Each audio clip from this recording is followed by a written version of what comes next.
of the Mother-in-Law Suite podcast. Holy cow, it's been a minute. It's been quite a while since I've done one of these, and I am sorry about that. But school's been going crazy. A lot's been happening. A lot's been going on. You know, um,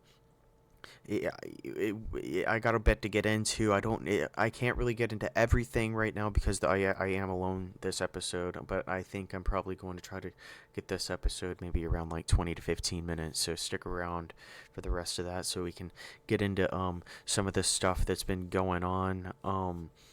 But yeah, no, man, I'm sorry I haven't been around, but I'm going to start being around a lot more here recently. I said that last time I was on, but at this point, I've kind of realized why when I stopped doing these, how much I miss them. So I'm going to make it like a huge effort at allocating a specific amount of time each week for doing these alone, regardless for other things, because I started like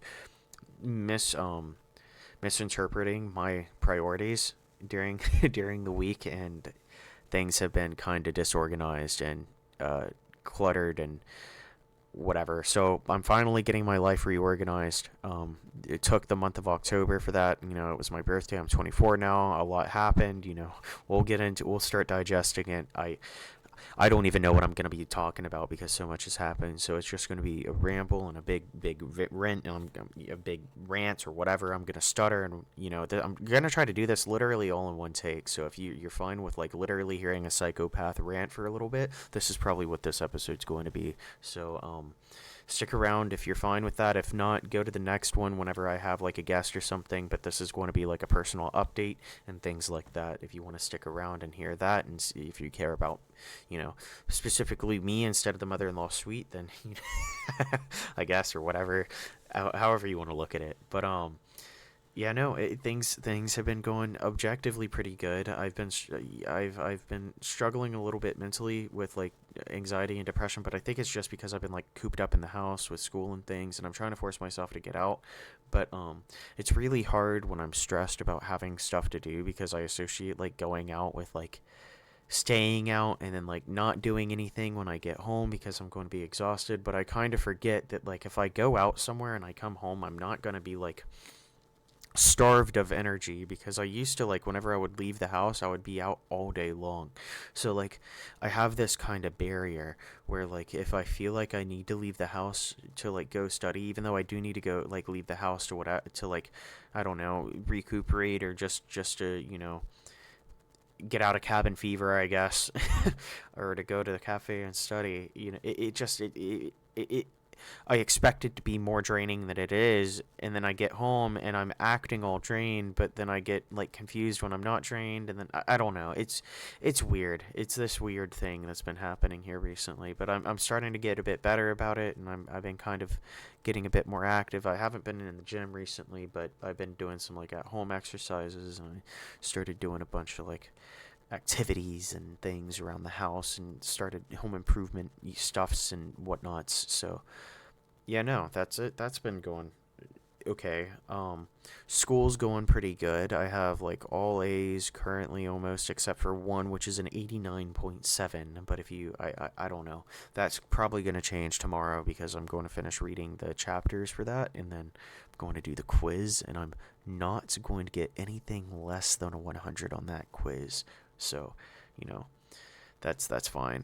And then I have a little like cosmic measurements thing, but I got 2 attempts on it, and every time I get a second attempt, bro, ace second time, easy for sure. Let me know what I missed the first time, bam, got the second ones for sure, down pat.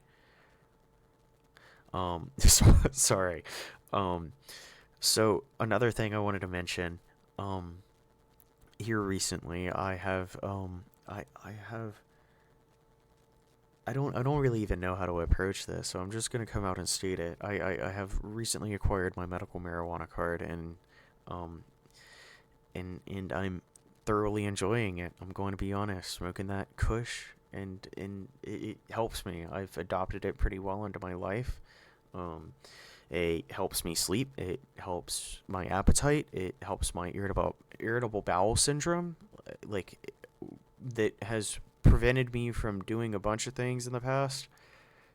without like having to worry about toilets and things. And I don't know, just it's just helped me in general. And I don't it's it's crazy that this stuff is just now being a subject matter, because if people had, I don't know, it's kind of helped back in the like 60s and 70s, or back when things were really you know. I'm joking. No, I'm just saying it's fun. It's cool. It's helping me. I don't know. I might. A lot of people don't like it. A lot of people. There's a lot of stigma associated with it. But I'm seeing the stigma die down these days, and a lot of people are starting to understand and use it and see it for what it is. And it's a tool. It's a medicine. So I it's cool. But yeah, no. Enough about that. I've also been I've been dabbling a little bit. I've been dabbling a little bit in music production. Yes, you heard right. I've been working and making little music things, musics, um, like songs. I said music things. So what was wrong with me? Um, yeah, I've been making some songs, some tracks. They're pretty cool. If you heard the intro, it's a different intro. It's a new intro. That's something I made. Yeah, we're working with it. It's pretty fun. I've made a song called Catstronaught, and House Maybe was like one of the first kind of track I made back. It was fun. It was cool. It wasn't too bad. Nothing to write home about, but nothing to disregard either. So that one was pretty cool. Catstronaught was really, really, really neat. My buddy Josh, maxing me out, the homie, Starboy himself. um, he has he and I have been kind of trying to collaborate whenever we have time. Henceforth, again, I haven't really had time to work on music recently either. It was more towards the beginning of the month before I um got slammed with U.S. history. um, and yeah, no, man, it's we were collaborating. He made a track. He made some sounds, and then I took those sounds and made a song out of it, and it was cool. It's fun. A bunch of inspiration, feeding each other with inspiration. It's neat. It's sick, and we're going to start working on it a bit more here in the near future. Hopefully, so whenever our schedules clear up a little bit more, but um. Yeah, no, I'm going to definitely keep at it, because I'm like trying to learn piano right now, because I ordered like a MIDI keyboard and everything for it, for this stuff. So I've been enjoying it. I really am. And I forgot how much I miss music, because I've mentioned it before, I think, but multiple times. But I used to be in band, and music is important to me, and it's neat. I'm excited to be getting into it again. So, um, yeah. Other than that, we'll talk a little bit about this. I might rant a little bit. I don't. I usually tend to stay away from politics, but since this is gonna be like a short solo episode, I'll kind of like spout out my. I don't know. Maybe not. I'm pretty iffy about talking about that stuff on here. So who knows? We'll see. We'll see. I might change my mind tomorrow, but we'll when I edit this. But this is going to stay in. I'm forcing myself to keep this part in. So we'll I don't know if I cut it out. I'm a loser. No. But the political campaign, or the election, God, man, the election's happening in Florida. Yes, politics are happening. The governor, the governors are, God, man, I'm not talking about this, bro.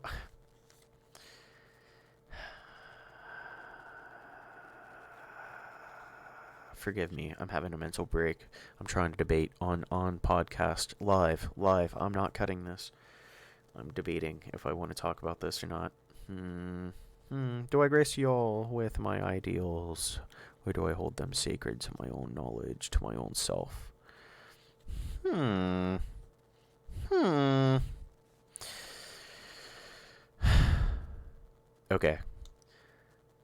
So I was looking at like the senators, and I'm not really sure which senator candidate I want to vote for. I really do not want Marco Rubio. So I know who I'm not going to vote for, and that's Marco Rubio. Um, I'm pretty sure the senator that I can choose for is Val Dennings. And Val Dennings is an interesting individual. She's a she's a cop. She's the wife, the first lady of Orlando, because her husband was the mayor, or is the mayor or something. I don't know. I don't really know the current status of that, or her husband.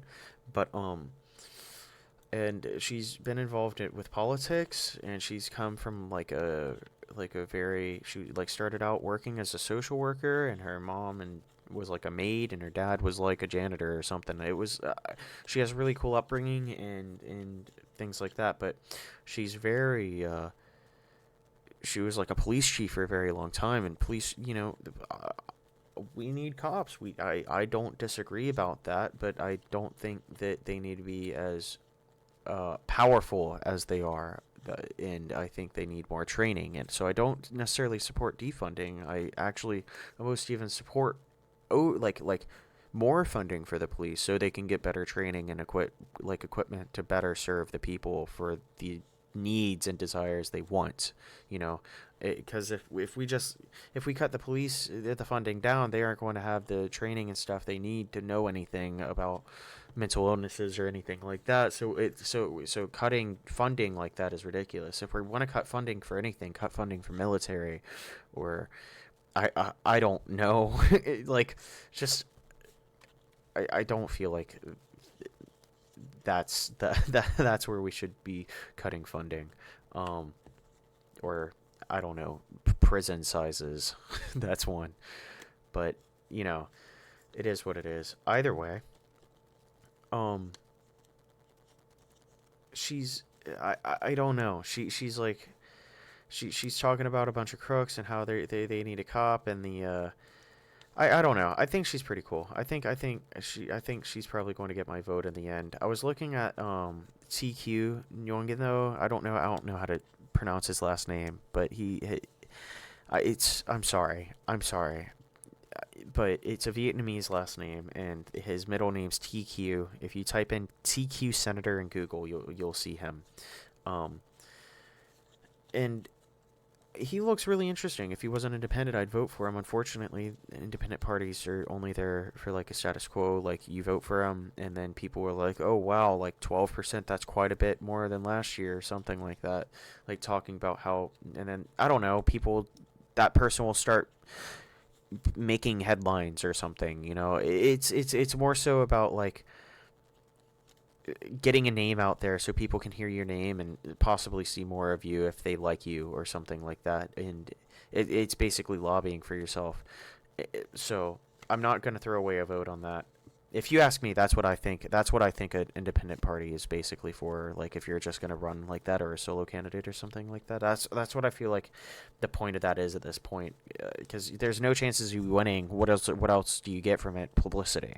So that's what I see. That's how I see it. I mean, a chance. I mean, it's possible someone could win like that. But unfortunately, the mindset that mindset is so overwhelming and wipes the states of, oh, that independent class, or that whatever will never do it, like, or that person will never be in there. So it's, unless one day, so like everybody knows for a fact everybody's going to vote for an independent party or member. I feel like putting a vote into something like that is that has more of a chance of not matter. I don't know. I don't know. Never mind. I don't want to get into that, because if you want to do it, you want to do it. If you want to make that point, you want to make that point. But I I don't have that thing. Or I don't have that confidence, I guess. um, yeah, no. And then the governor, I, uh, I just want DeSantis out of office. That's all I have to say. I'm gonna keep it short and clean. I think that guy's a part of my French, rat fuck. Forgive me. Um, that's it. Yeah, sorry. Um, yeah, no.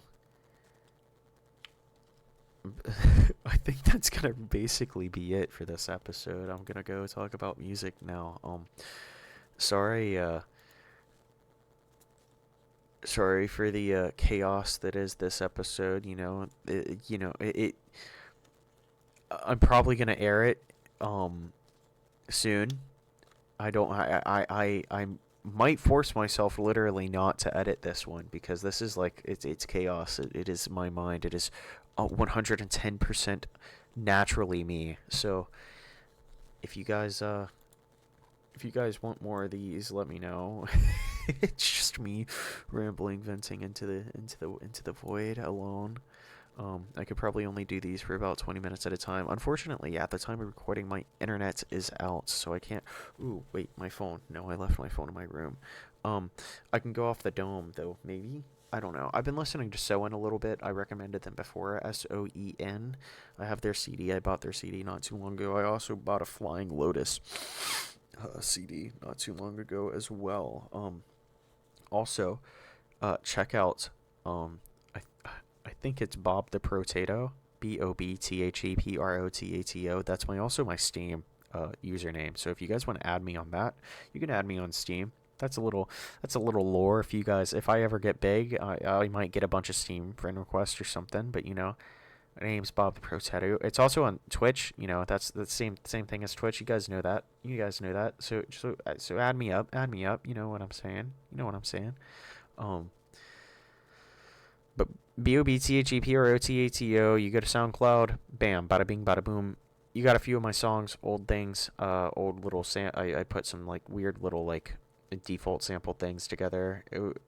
Kind of funny, kind of little things. I put my songs up there, so if you wanna check them out. Go, please do. Thank you very much. Other than that, let me think. I don't really think there's much else to discuss. I did watch Everything Everywhere All at Once, the movie, and I've talked about that on this podcast a few times, and I think it is a phenomenal film. I actually wrote my like midterm paper for my intro to film class on this paper because it was on the list of films that I could choose from. And I actually am probably going to end this podcast reading that because I am very prideful of my work and I think you guys will enjoy it because I love movies and I also do movie reviews. So if I'm gonna maybe get into a habit of writing these and reading them on here because maybe if I stop the intro to film class, I could at least keep doing movie reviews on the podcast and people might like that. Who knows? Either way, I'm going to read it.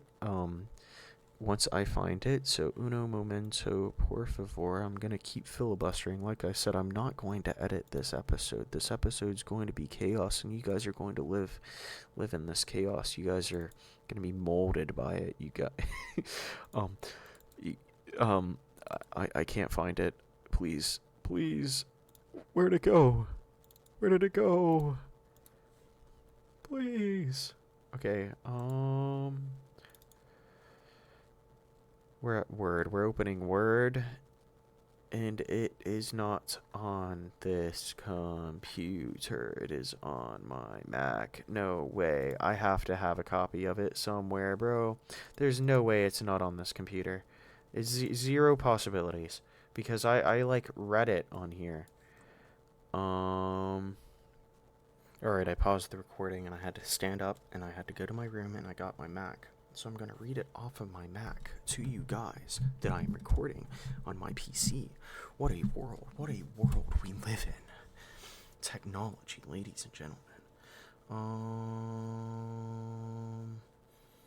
Well. All right. We are going to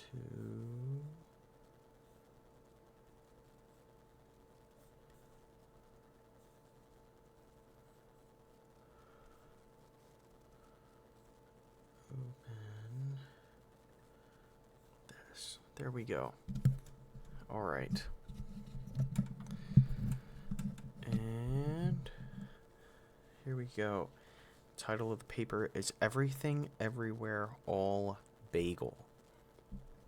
A tree just fell on your car. You just got a raise. And your cat just died. Life happens and it's up to you to live it. The self-aware, nihilistic, and surrealistic expressions and adaptations of those mundane, happy, sad, or confusing situations demonstrated in Daniel Kwan's vision, Everything Everywhere All at Once, are some of the most personable in cinema. From daydreaming about fairy tales of from daydreaming about fairy tales to multi-dimensional manslaughter, the movie spares nothing trying to make a connection to the viewer. Whilst displaying melancholy undertones, Kwan brilliantly drives points of heartfelt open-mindedness and acceptance throughout the film. Paired with excellent set design, editing, cinematography, and general aesthetic, resulting in a brilliant display of a not-so-normal Chinese-American family that can hit objectively too close to home. A dated laundromat with a small apartment upstairs is a focused location throughout the film. It is significant in many ways. One of those significations is its melancholy appearance, despite its vital importance to the film. With the dining room table cluttered from edge to edge with paperwork and taxes and an unwanted elderly father added to the mix, makes this living space a direct representation of the themes and emotions experienced by the characters. Included but not limited to stress, anxiety, anger, discontentment, and love. All themes prevalent, constantly switching gears as the mother of this family and the protagonist of the movie tackles the small thing we call life. Evelyn Kwan Yang is her name. She is represented by Michelle Yeoh, a phenomenal actress that holds ideals principles close and tends to work on films that have stories she supports. With co-stars Ki Hu Kwan, the father, who also played Short Round in Indiana Jones, and Stephanie Su, the daughter, also the main antagonist for the film, and until later the main antagonist is more of a concept rather than a person. I'm going to take a break right there. I'm about halfway through this paper, maybe a little less. It's a pretty long one, but I did thoroughly enjoy writing this paper, and it's a very cool movie.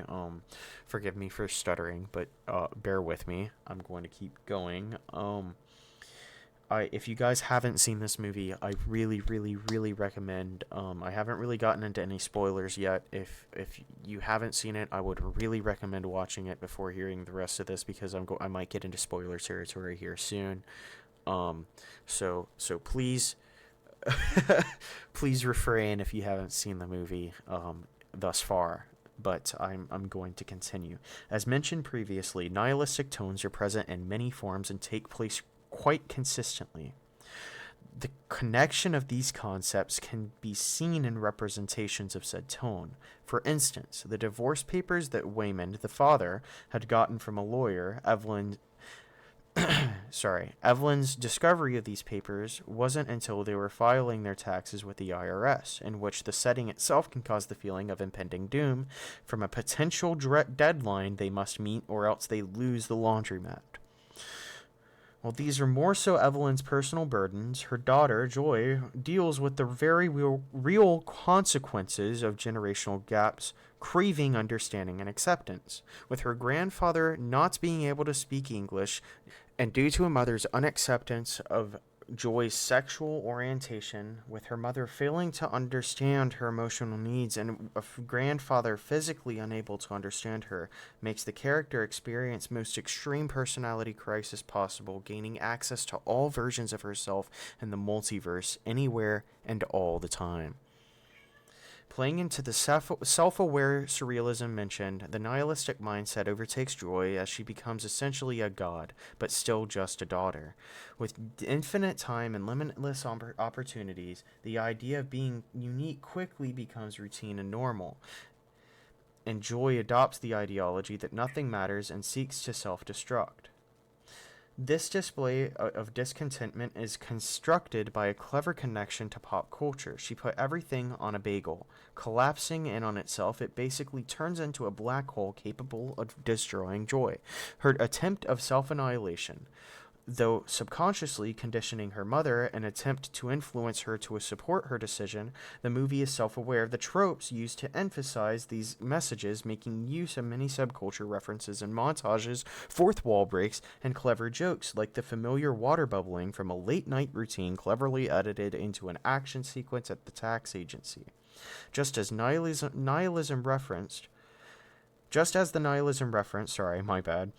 lightheartedness of the open mind is seen just as much, in the form of googly eyes, a joke about mistaking a famous rat for a bird, a famous rat for a raccoon, or the bird is actually the director's name for Ratatouille, and I said a joke about mistaking a famous rat for a raccoon because in the movie, they mistake Ratatouille for a raccoon. What's her name? And I'm basically playing on the fact that, like, even though the movie seems like it's so depressing and whatever, it still has like all these silly little goofs and gaffs and jokes and lighthearted bits and things that's happening constantly throughout the movie, even though it's a heavy movie and it tackles heavy like things. It's, I don't know. Either way, a joke about mistaking a famous rat for a raccoon, or the many absurd actions one must take to change the realities. Kwan uses this lightheartedness alongside his editing, stitching together countless moments into a montage that takes you on a journey lasting for what feels like a lifetime. His vision and understanding of what tools he can use to drive his plot shows why Everything Everywhere All at Once is A24's highest grossing film ever, both on a worldwide and statewide basis. The way Kwan wraps up such an epic display of cinema in the stair scene. For the climax of the film, Joy is walking up the stairs of a tax agency. Her destination is the Everything Bagel, the only thing capable of destroying her. In this scene, many tensions meet their resolution as Evelyn realizes her strength of her home universe, Waymond. Throughout the film, Waymond is present, constantly bringing out the best of Evelyn, even though his alternative version knows Evelyn is special because she has so much potential, because she has nothing that she's good at. When she realizes her rock, she opens her mind's eye by showing an extreme close-up of Evelyn putting on a googly eye on her head. Though, to get to Joy, she must pass the multi-dimensional henchman, but instead of fighting, as she had throughout most of the film, she decides to use her new knowledge and enlighten her foes, granting relief from neck pain, satisfying taboo desires, and officiating a wedding in mid-fight. This scene is representing that Evelyn is aware of the nihilistic tendencies around her, due to her failed hobbies and failed life. Now, under this hyper-awareness of the dissatisfaction of the people around her, she can become the best possible version of herself. Evelyn chose her life, and yet with all that stress, she wasn't the one who sought out the divorce papers. At the end of the movie, Joy steps in... At the end of the movie, as Joy steps in the bagel and Evelyn grabs her arm, the movie jump cuts to Evelyn and Joy in their laundromat parking lot, having a heated argument. After Joy begs and pleads for Evelyn to just let her go, Evelyn decides to say the same thing that she said previously in the movie. She calls Joy fat. In this scene, even though it may seem hostile, it comes off very emotional. She says the same things she has been saying the whole time. Anyone, anywhere, can be anything they want to be at any time. This movie shows the viewer how significant being insignificant can be, and to remember to live your life as yourself, But to also remember to be susceptible to change, no matter how nihilistic, pointless, or mundane life may seem. Just as Rock Evelyn says, we're all small and stupid. After a subtitle-based lecture from Rock Joy. The movie suggests that it's up to our personal self to not let negativity have free reign, and to digest and communicate emotions with loved ones, even if felt misunderstood, and especially to communicate with yourself. Yeah, no. So hopefully y'all enjoyed that, but that's gonna be it for me for tonight. If you guys did, I don't know. I might start reading these. If you guys want to hear the papers, let me know. If you guys don't like hearing the papers, let me know. I'm probably gonna keep doing it until I hear any news back. So just keep that in mind. If you don't like this part, skip it, I guess. I don't know until or just message me on Twitter and let me know. But I don't have any feedback yet from Twitter or anything like that. So check out Instagram _average_meme_. That's my Instagram, and I post a lot of like mother-in-law suite stuff on there too, and a lot of like reels and stuff. So check that out, or check out the mother-in-law suite TikTok. You message me on TikTok as well. So yeah, no, thanks guys, appreciate it. Adios, au revoir, good nacht. It is quite late right now. It is almost 2 a.m. Yeah, good night, goodbye. Thank you guys for listening. Adios, miss you guys. I'll see you soon. If you guys do want to hear one of the songs that I did make, it's gonna play after this note right here. So stick around for a few minutes if you want to hear it. If you don't, goodbye. Adios. Have a good one.